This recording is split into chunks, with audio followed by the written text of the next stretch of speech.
చాటున పిందెను చూస్తా, సోకు తీగలో పండును కోస్తా, నువ్వొస్తే కప్పిస్తా ముద్దుల ముంతమ్మో.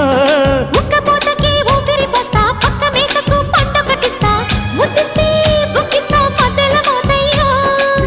ఓలమ్మో పుకారులు షికారుగా రావమ్మో, ఎదలే ఏడెక్కిస్తే ఎట్టాబులమ్మో. ఊరయ్యో బజారులో మజాలకి రానయ్యో, పగలే పక్కెక్కిస్తే తంటాలేవయ్యో. మిట్టిల మీదున్న మిస్సమ్మయ్య సంటే వడ్డీలతో పాటు ఒళ్ళోకి వస్తుంటే పొగరు కిల్లకల్లెగిరి